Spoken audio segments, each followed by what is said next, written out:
Welcome to the beargrease render. This is our annual show that we do at the World's Championship Squirrel Cookoff. This is and so we're here with a live audience out 12 here. 12 or 15,000 of our closest friends. Right, watching the render. Man, what a group of guests here. We've got the world's greatest small game hunter, Kevin Murphy. Wow. There you go. And I Honor. Kevin's always the only one on the podcast that open carries, which I always appreciate. And every time I see it, I'm like, why did I not do that? But we're going to get back to the outfit. We got Josh, and we've got Joe Wilson, who's the founder, head man, head honcho, chief, El Capitan of the World Championship Squirrel Cookoff, who started this long time ago with a lie, which we've already heard about, but it's grown into so much. We got Brent Reeves back from wherever he's been, the swamps of South Arkansas. Yeah. Good to see old The Brent. flatland. Been a while. And then we've got the man I know is Cajun. Cooking with Cajun. Audrey Cooking with DeSalle. Cajun. And, man, it's good to have you, Audrey. I mean, I just call you Cajun. I don't even need to know your name. Hey, that's a lot better than what a lot of people call me. First of all, I want to know, why are you here, Cajun? What have you been doing? Were you cooking? Yeah, so I came in, of course, we came in with a team and we did some squirrel raviolis with vodka sauce. And while they were doing that, I did about a 15-gallon jambalaya to give away to kind of just feed the people and bring people in, for the cause. I mean, so they put a lot of work into these shows, and anything we can do to help, we love coming out and helping. Yeah. And Cajun, tell people, what do you do? You got 1 million people that follow you on Instagram, maybe more, but who the heck are you and what do you do? Well, so unfortunately, I'm just a guy that moved from Louisiana to Arkansas and moved out off the grid to kind of get away from everything. And that didn't work. How'd that work out for you? Yeah, I would say don't follow in my footsteps if you want to stay in the woods and not be known because, I just, living off the grid and cooking on open fire and just living. And my son decided it'd be fun to make a video and took my phone one night and downloaded TikTok on it, posted the video, and the next day I had 1,200 followers. And here we are today, and we've got a lot going on. We're traveling a lot, cooking, and going to a lot of different events, and just living a dream, I guess. Yeah.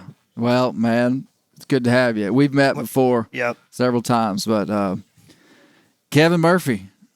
Hey. Where have you been, man? What have you been doing? Well, let's see. This week I've been out on the job site and taking some... You've actually been working? I've been working, yeah. Okay.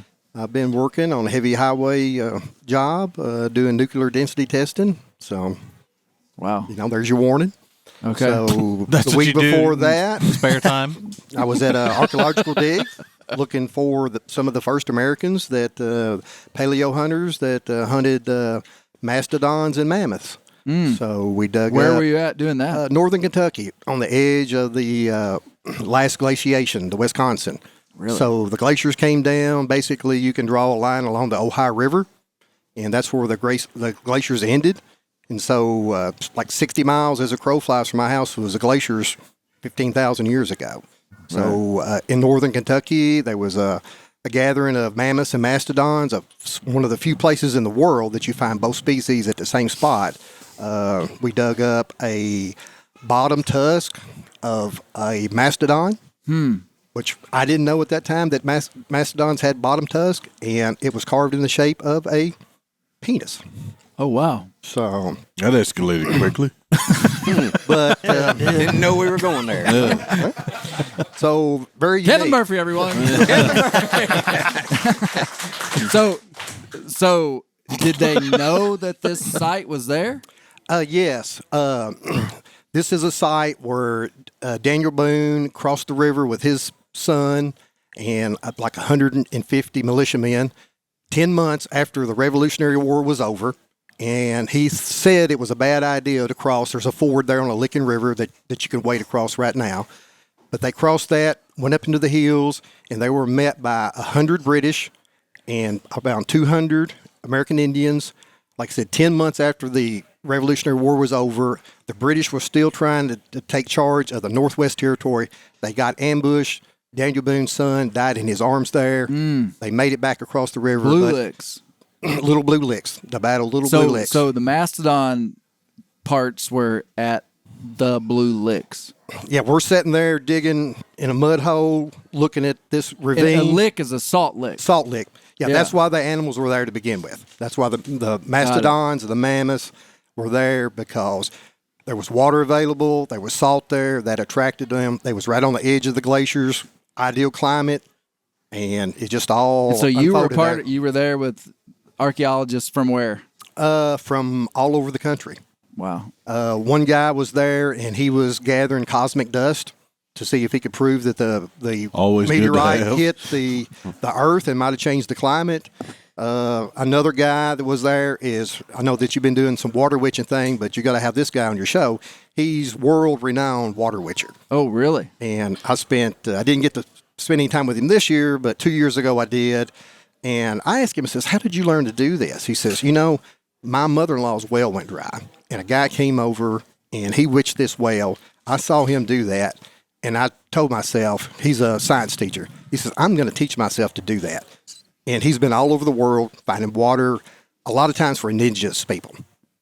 That the water system's gone dry, whatever, and he was out west, and he was working on his spot, and the water had dried up, and he was with some American Indians, and they said, well, the Coyote is the spot where there's water. He said, okay, where's the Coyote? Well, we don't know. It's just always been called the Coyote.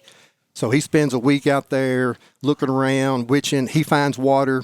He looks up on the ridge, and there's a silhouette of a coyote's head. Wow. So he taught that American tribe that had lost their heritage, he brought it back to them. Interesting. Wow. Oh, you better not ask him what he did 3 weeks ago. Yeah, that was all just for the last week. Wow, that's interesting. That's interesting. Hey, I'm gonna say one thing about water witching because you brought it up. After all the water witching stuff, the best commentary that I had on it was a guy said, Clay, water witching works if you believe it works. And I was like, he's probably right. He's probably right. So, well, Kevin, that's you've been doing a lot. That's great. Did you cook today? I did not cook. I just smoozed around. You were just here. I just He's a pretty smoozing, face. talking to the kids and everybody. So, What about the hat? This is my rabbit killing hat. This is rabbit with a swamp rabbit skull on the thing. Oh, that's And- a and- swamp rabbit skull. Until I can get my predator dogs going and get me a bobcat, and this is going to have to fill in that. I figure it's going to take me 2 years, Now, maybe this 3. This has been dyed. This Yes, it's rabbit dyed, fur. yeah. They don't Yeah, have yeah. swamp rabbits like that up in Kentucky. I wasn't sure. Turns out they've got mastodon lower tusks that are Yeah. Way lower. pretty low. Interesting. Okay. Did you have some squirrel today? I did not have any squirrel. I haven't had Really? anything to eat Okay. so far. So, Joe, Yes, sir. tell us give me a summary of the day. Like what kind of meals we had, like what kind of squirrel people were cooking. Yeah. So me and Brent were both in the judging room, so we got to see everything. You judged, Brent? I Of course did. he did. I went in there to get a drink of water, and I came out the guy that had ate 14 plates of squirrels. That's winning, pal. Wow. So there was some amazing dishes, Yep. and this year I think some new pinnacles were reached, Absolutely. and probably a couple lows. On my side of the table, No lows. tier 1, man. Yeah, so I we haven't do looked out. odd table and even table. There was definitely a hot side of the judging room today, and it was the first time I think in the history of the event. We started in 2011 that actual squirrel feet were turned in. Oh, Feet. On the other table. For real? Interesting. Oh, yeah. Squirrel feet were turned in. Now, was that a hit or not a hit? It's a high risk maneuver. It was either going to go really good or really bad. It's a high risk. Is anybody here that put the squirrel feet on the plate? Are there anybody here? Okay, we can talk about them. They're probably in What jail. were they thinking? Did they take the nails off? No. Oh, for Fully real? intact with fur. Oh, With fur? Were you supposed to eat it? Don't know. Was it a garnish?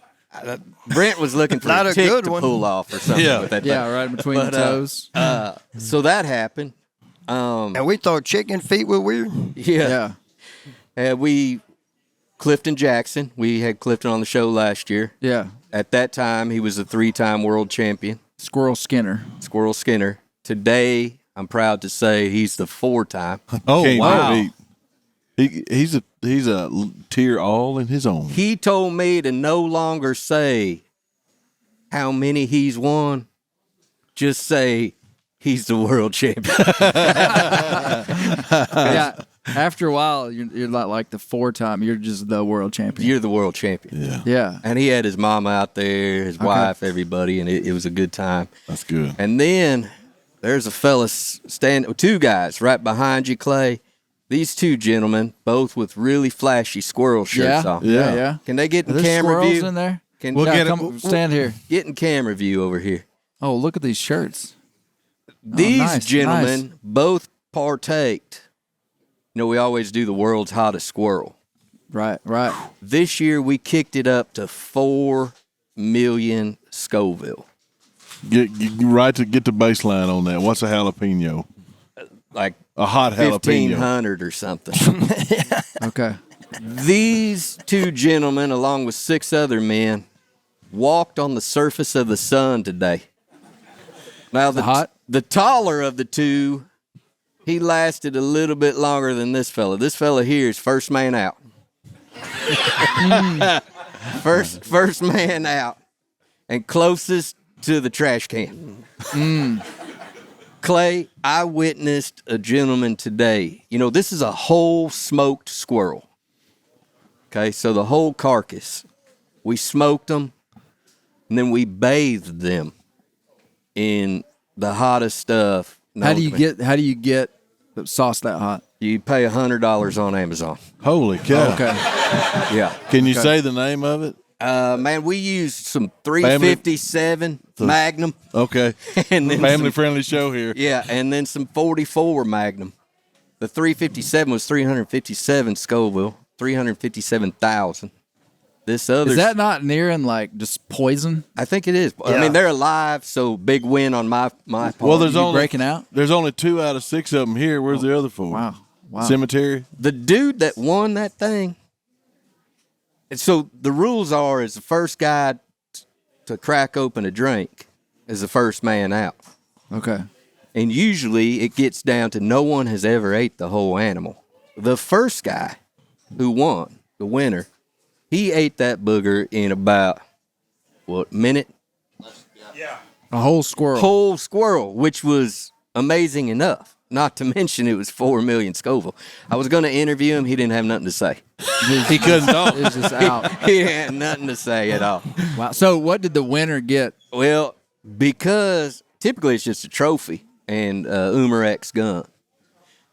This year I felt so bad for that old boy that won it. I pulled a $100 bill out of my pocket so he could feed the family. I don't know if he's going to be able to work for a while. You got a free ride in the ambulance. Yeah. Wow. It was a Wow. bad deal. But go ahead. He may spend that on dude wipes. Yeah. And ice cream. Yeah.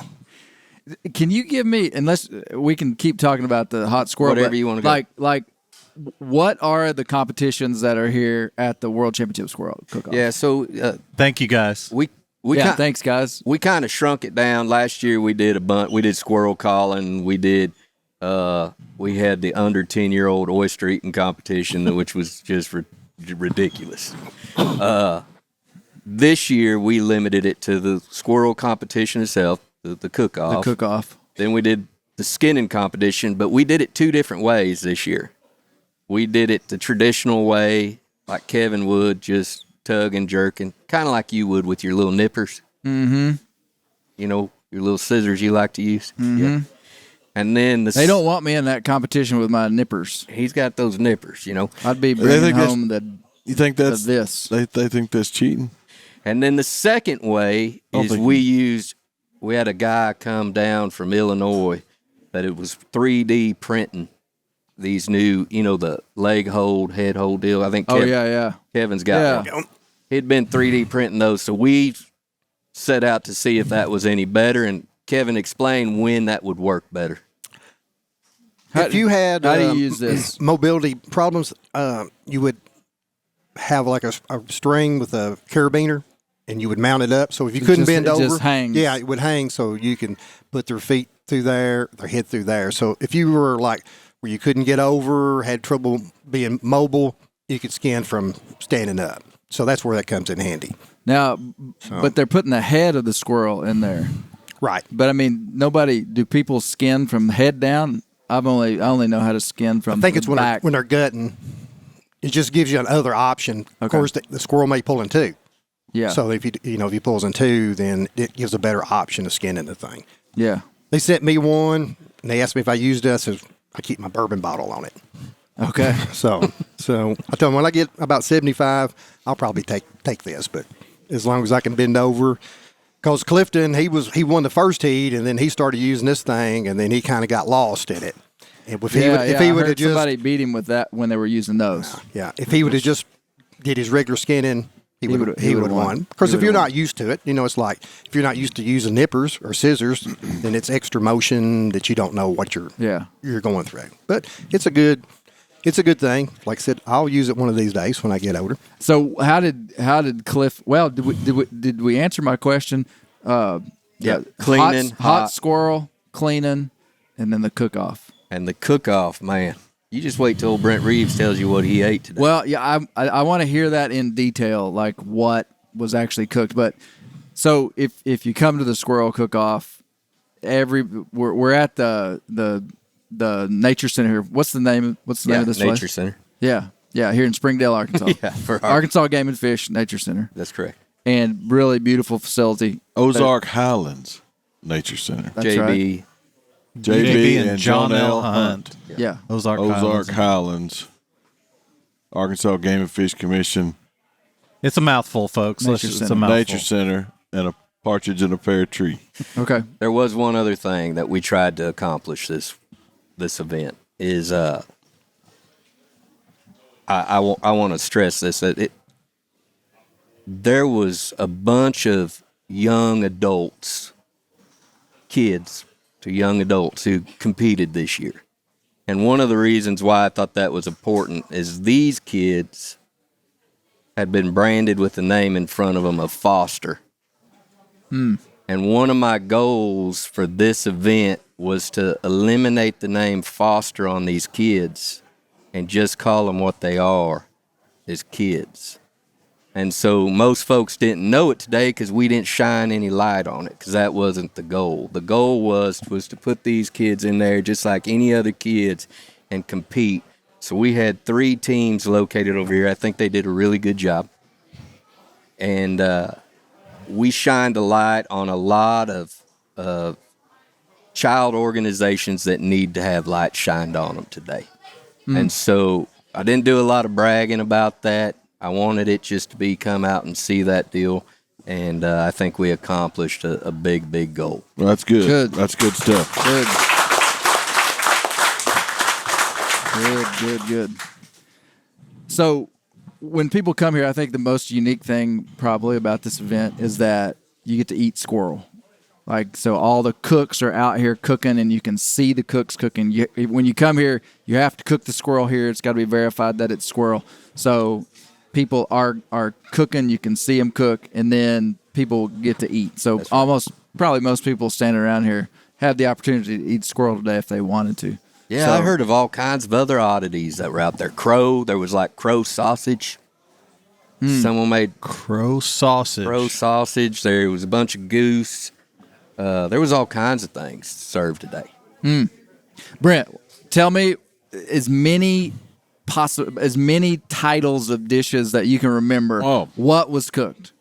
Because that's what people will always want to know. Sesame. And if anybody out there remembers, you can say too. I'll have to dumb it down and give you like the Brent version. Yeah, of just it. kind of like what it was. But there was like sesame squirrel, like you'd eat sesame chicken in a Chinese place. Okay. And then there would be like squirrel quesadillas.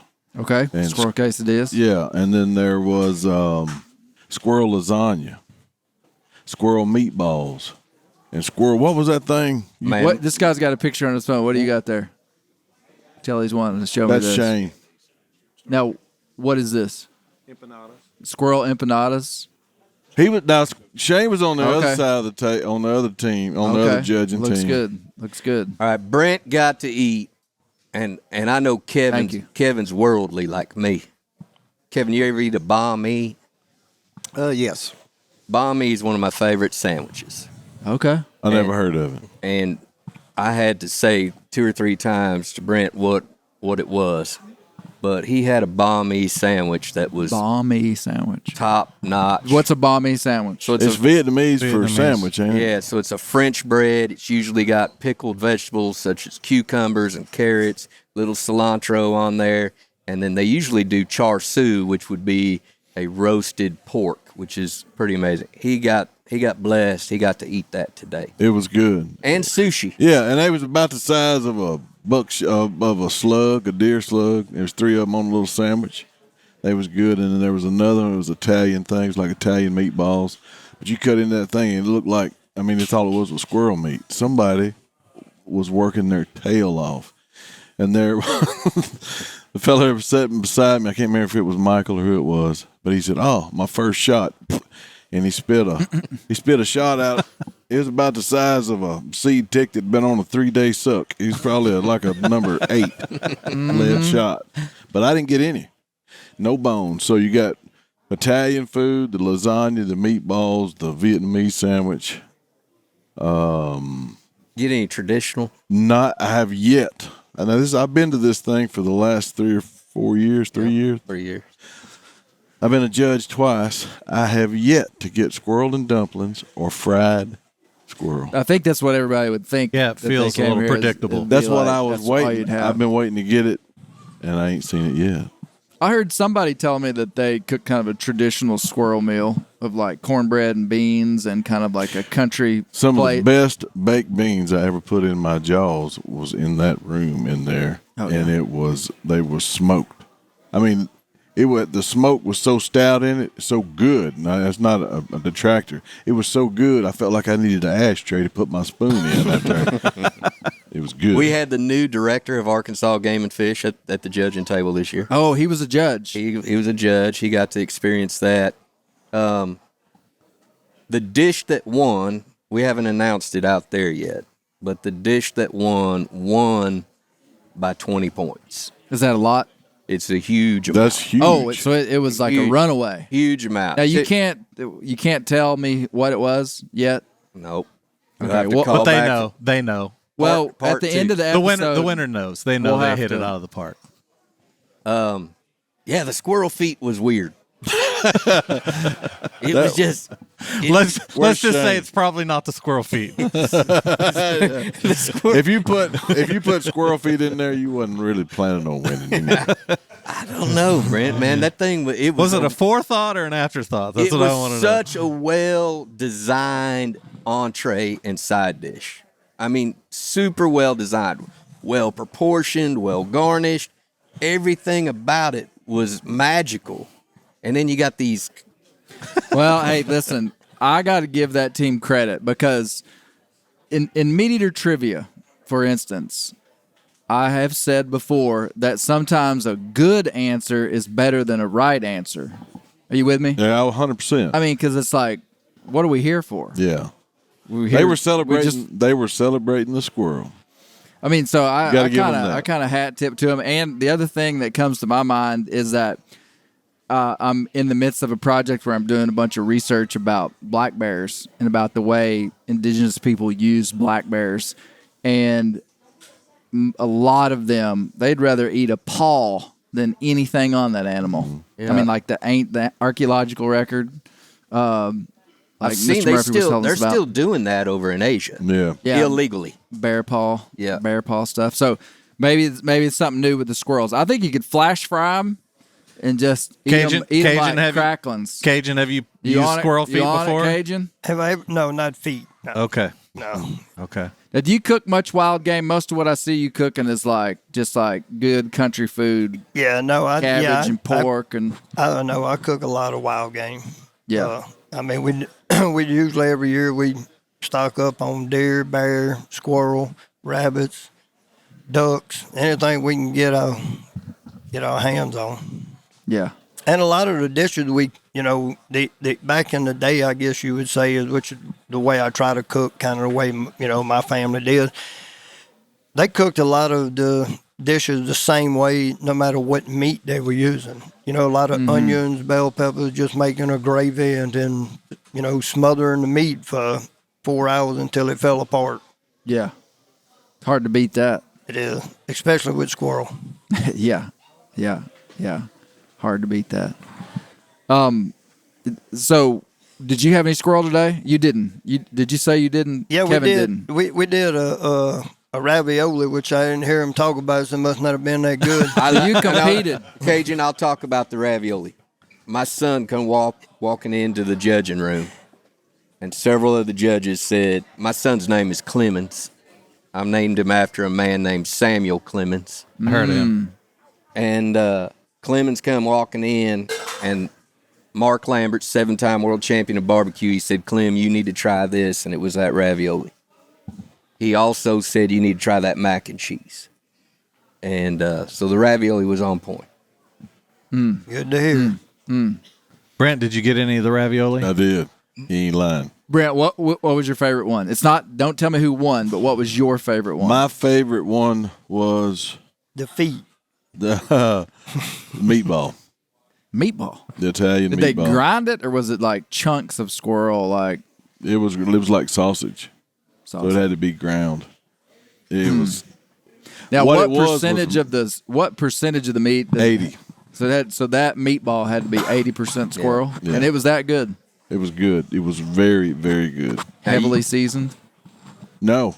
I mean, squirrel is like, it'll take on whatever flavor you cook it in. You cook it in beef broth, it's going to jump onto that, or chicken, either way you want to go with it.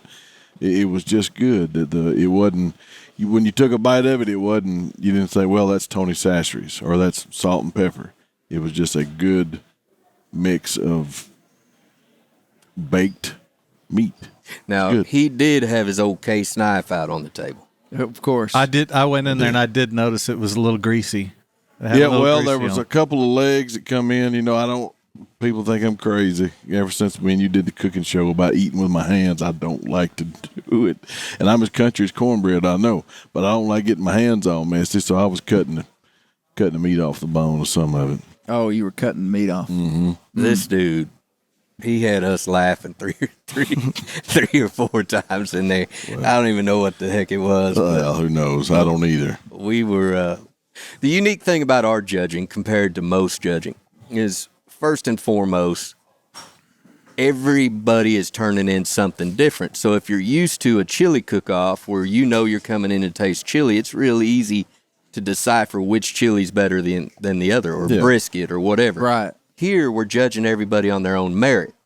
So I told all the judges early that if we had somebody create a squirrel corn dog, you needed to compare that corn dog to the best corn dog you'd ever ate. Okay, that's fair. So you could go all in first box that you open, and you could give it all top scores if you compared it. I told Brent, I said, if there's meatloaf shows up on this, you got to compare it to Mama's meatloaf. Yeah, it's not plate. You're not comparing. It's a challenge for the judges. You're not It's gotta comparing be. plate to plate. It's not like this one tastes better than the last one. It's this one tastes in comparison to the last thing that was similar that you ate to it. How many judges makes were there, sense. Joe? It's just like in real life, 12. 12. Jurors sitting there. And my friend John Howard was the alternate. Yeah. And, hey, John Howard got everything that Brent liked to chew on. He'd pass that box John was back. standing behind me. If I liked it, I'd just hand it back. And then John would work on it. I look at him, he like this or I did eat All a little. thumbs up. I did take a bite of Brent's squirrel fried rice when I was in there. Squirrel fried Yeah. rice. it was yeah. good. It's good. Yeah, yeah. I didn't eat. It was just like 2 years ago when I judged.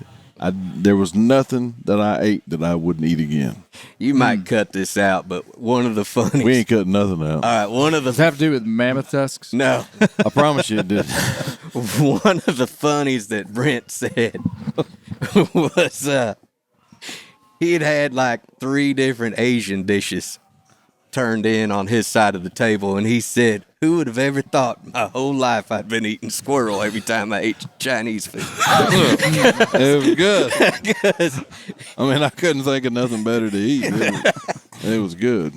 Did you have to disqualify anybody for suspect squirrel when you did the inspection? No, man. Everybody turned in legit squirrel. We had a little rendezvous a while back with the beargrease crew who had went out. I don't know if Bear was the one who killed those squirrels or if it was you, Clay. But Clay made a donation, heck of about 40 squirrels. Probably 40. We had another probably 60 squirrels show up early this morning.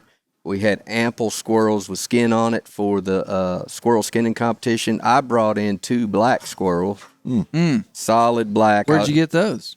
Undisclosed location. Okay. City Park. Because black squirrels only live in city parks and on golf courses. So if you're missing one, This was near a really large river. okay.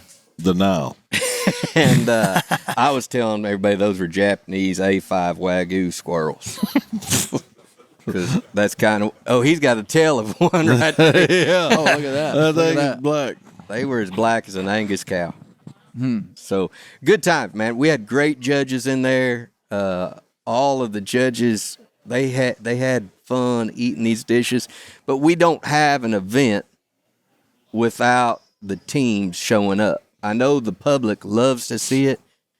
If we don't have teams show up to this deal, so I'll go ahead and start promoting next year right now. It's time for you to decide, whoever's If you want listening, in. you want in. And it's a good time. Every team out here, whether they got first or last, they had a fun time today. I promise. And the mission of who hunters and fishermen are as good people is spread at this facility.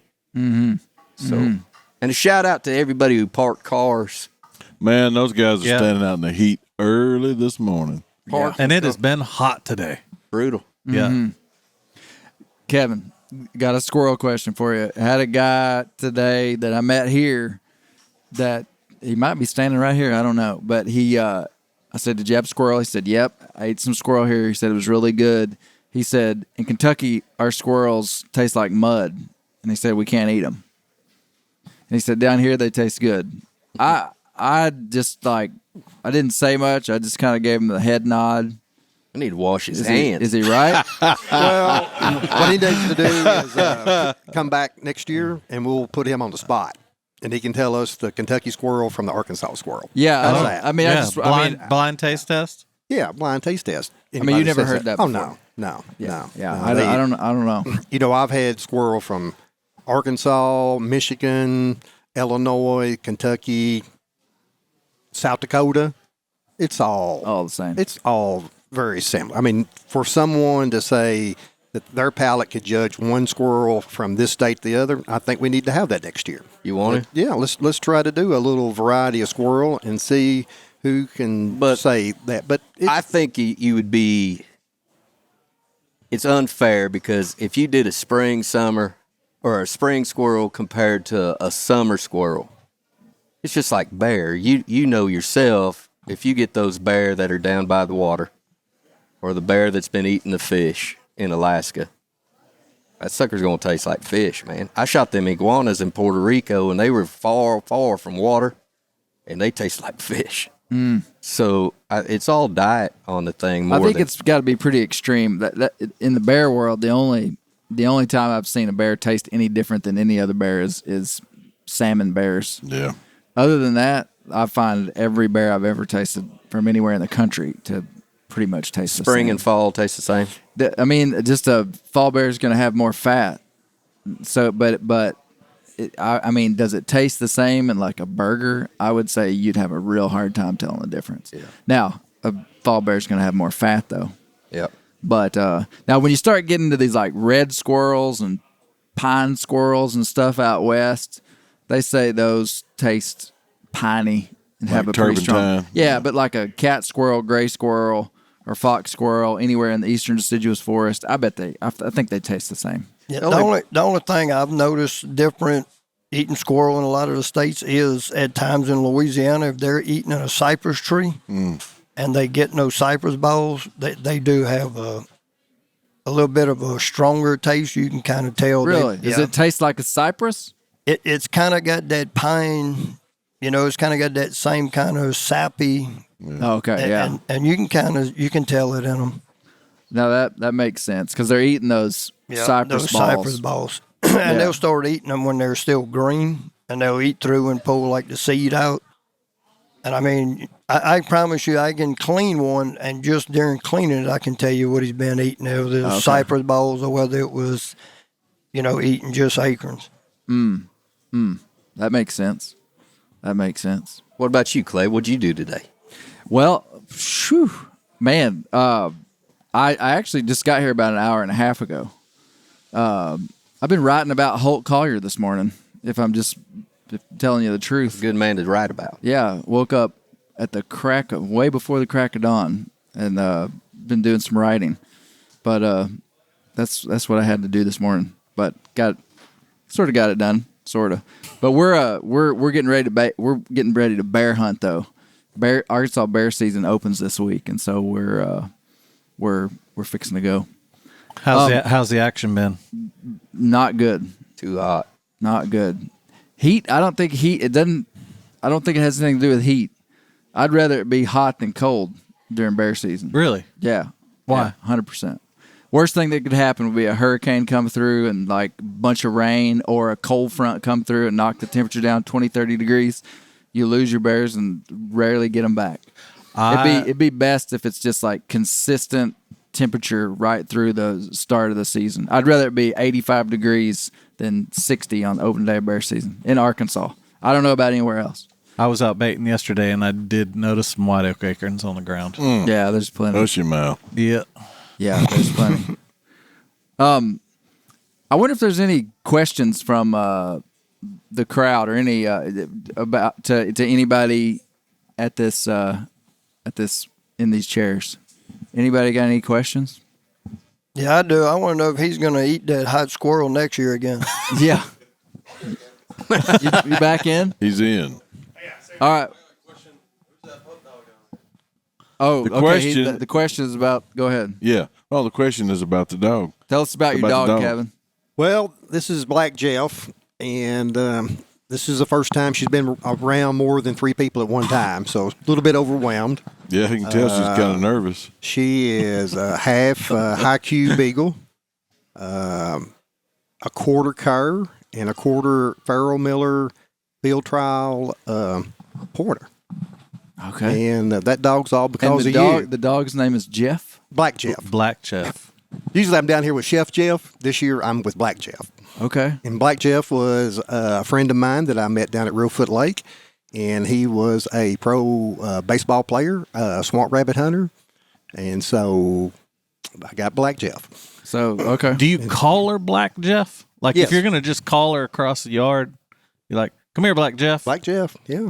She's a pup. She's 10 months old. Like I said, Multi-syllable animal names are tough, but I got to get behind them. Yeah, sometimes. I agree. I usually like one syllable, but I got a mule named Slow Trap, which is Kevin, you kinda said hard to that say. tied into Clay. How did it tie into Clay? it tied into Clay because last year at the end of the podcast, thinking it was over, Clay and I were talking about dogs and what we like to hunt. And he asked me, so what's your favorite kind of hunting? Of course, the favorite kind of hunting is what I can do at my age and where I live. And I said, well, swamp rabbit hunting. And then I got home and I started a new job site, another job that I worked with a young boy, and he was a coyote hunter with dogs. And we became friends, and I talked to him, says, have you seen beagles use this? We never have, but I know people that have. And then my hunting experience over the last 10 or 12 years with beagle dogs, we get into coyotes, and some dogs like to run them better than the other.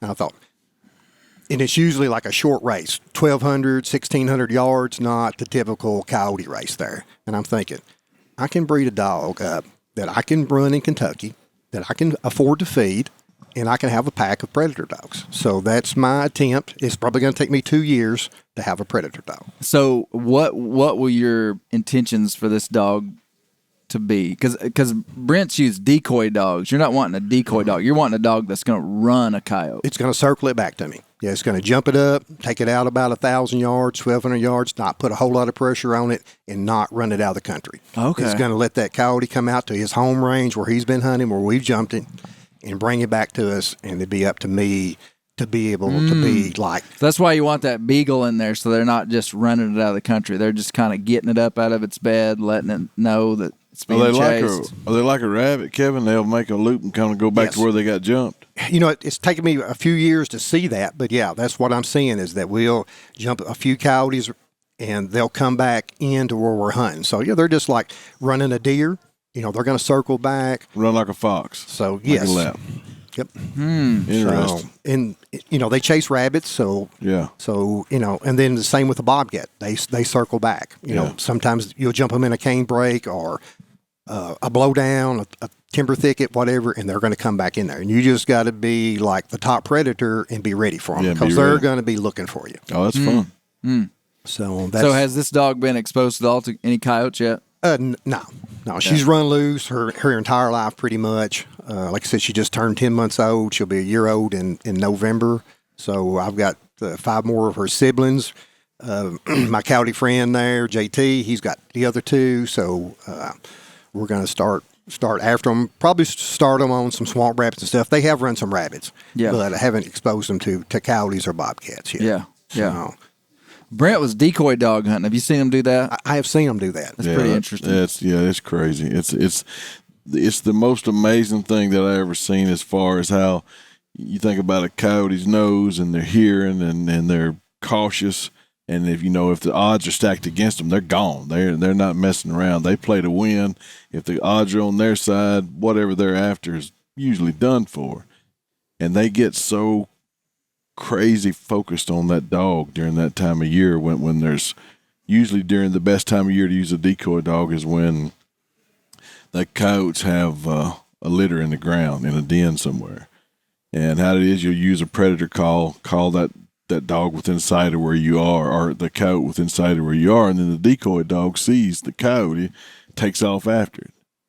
Well, the coyote is only going to sit there long enough for that decoy dog to get close enough, and then he's going to turn around and start trotting off. Well, when that happens, the dog will stop and turn around and come back, and the coyote goes, you scared of me, and he'll follow him right back to where you are. And I've had them come to close to me and Josh. I'll be. And they're so focused on that dog because of their territorial instincts that they don't pay any attention to you, and it's usually lights out for the old coyote. Amazing, huh? But it's crazy to see. cool. And it's in the daylight. I mean, you're not doing it at night. Awesome. Well, have you hunted with dogs, squirrel dogs? Yes, I do. I've got a Catahoula cur. Oh, really? And me and him go out squirrel hunting, and we do a lot of coons. And I don't know, he doesn't like anything that's smaller than him that walks. So he loves getting out, and if I don't kill it in time, he's gonna try to get it. He likes to scrap. He does like to scrap. He'll usually bring me a present about once a week on the driveway. Catahoula. Does anybody else have a question that they want to ask anybody? This young man. This guy right here. Yeah. What was your first animal? First animal to hunt? Good question. Good question. I know We can go around the circle. I think the first. I probably killed a squirrel first, but the first animal I really remember was hunting a deer. What about you, Kevin? Sparrow. Sparrow? Yep. Wasn't unspared. Squirrel. Squirrel? Duck. Duck? Squirrel hunt with my daddy. I may not be the world's best small game hunter like Kevin, but mine was a little yellow bird about that big. And when I hit that thing and it fell down, I went in and got my mama's gravy spoon and dug a burial site for that bird. I buried it, packed it in real tight, cried a little bit, did a small prayer, and I went out and found its other one. And then went and got the other one. Yeah. The best part of this story is that was in 2014. And that's an episode of Andy Griffith, I think. Yeah, man, I remember crying over that first deer. Is that a good answer? All right. Good. I've got a question from the audience. Is the young man that's from Arizona here that's got the A-Bird squirrel on the back of his Levi He's jacket? standing right behind you. Right there. Come on over this way. What's in he here. got? Pull in here. Check Twirl- that twirl jacket around. out. Twirl around. Oh, look at this. Look at this. That's like a motorcycle club. Oh, wow. So Nice. when I first came here, he came up to me and started talking to me and said he's from Arizona and all that. And we had a good little conversation. Then he walked off, and some more people come up and started talking to me. And I'm thinking, that's an A-Bird squirrel on the back of his jacket. Now, you I've got to run recognize him the, down. the like species? Yes, Is that yeah, the desert squirrel. Oh, really? Yeah, So it's not yeah, a gray yeah. squirrel. It's not a gray squirrel. This is an A-Bird squirrel. Now, is the tail that short, or did somebody pull the tail off? No, it was in the middle of summer. I was trying to skin it because we can hunt these whenever Okay. in Arizona. And man, that tail was Pulled the tail off. Man, I got skin the squirrel. You pulled the tail off. One of the finest squirrel hunters of all time come out of Arizona, John Odell. And John Odell was a biologist out of the state. He's recently retired, but he killed the Grand Slam of squirrel, which was go ahead, laugh. No, I want in. I think he was, Kevin, you remember this? He was on the cover of Field and Stream or something. He went all the way around the country and he shot every species of squirrel. And he got a lot of trash talk because he did it with an 870 shotgun. My man. And the reason he was getting so much trash talking and he was able to defend it was in a lot of places the only gun that he could use Was a shotgun. was a shotgun. Okay. And so he just used the same gun. And the image, you could find it on the internet. He has them all mounted like on one branch. Oh, wow. Oh, man. And it's every species of squirrel in North America. That's Wow. pretty. Wow. That's pretty cool. So how many species of squirrels exactly are there? Don't get me going, Cajun. Heck, I Just don't make know. it- you could've I just said- know that part of the story. 22. You could have said Well, 37. I'm just curious because I don't know, but like of Google it, Josh. 5 or 6, No, I think There's more probably than a that. lot. Probably 12 to 18. 12 to 18. Yeah. 12 to 18. There's a little squirrel up in Missouri. It's a ground squirrel in Missouri that I've been wanting to go up and hunt. A chipmunk? No, it's an actual ground squirrel.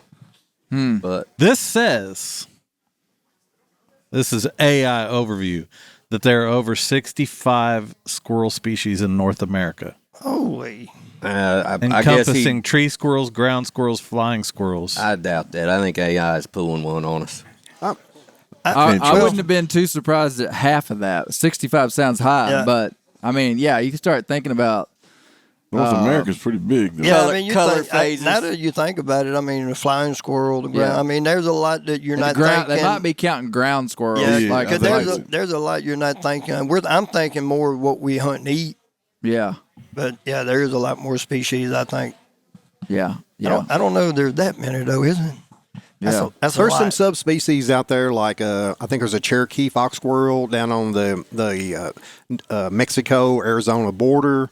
Then you have the squirrel, the Cabá squirrel, that's only like in 75 square miles of the earth that you can hunt. Hopefully, it made it through this last forest fire that came through there. And then you've got the Carolina fox squirrel, a little bit different. And then you've got some subspecies out there, regional squirrels. So there's more than you think about it. We just think about fox squirrel, gray squirrel, the A-birds, and then like I said, you've got those subspecies, a different type of fox squirrels out there. Yeah. And then you got melanistic squirrels, which are a gray squirrel that's black, basically. There, and you've got some black fox squirrels out there, and then you've got your albino squirrels, which really not a subspecies; they're just their own little deal an out there albino. in different locations. There, some in Tennessee, some in Illinois, some in Kentucky. So, Can I ask a question of the One in crowd? Arkansas for sure. Because I've seen it. I'll ask a question of the crowd. Should we just cut this squirrel cook-off, or do we need to do one again next year? Yeah. Okay. Yeah. There it is. Doing it again. Got to. I think it was brought up about a piece of shot being spit out. Yeah. That was as big as a seed tick that had been sucking for 3 days. Yep. It was an interesting analogy. Accurate. It brings up the question, and we'll go around the group here. Shotgun or 22? You only get one for the rest of your life. Why? And why? For The squirrel. question. For squirrel. Or squirrel. Shotgun or 22? One for the rest of your life. And here's the big question. This is the only gun you have in the wilderness. You will die. This is like life and death situation. One gun. I'm building this analogy as we go. Dang. What are you carrying? 22 or a shotgun? Kevin, we're starting with you. 22 Magnum. Take anything on the North American continent. Okay. But I'm a rifleman. You know, you're out there. If you're living off the land, you can kill anything.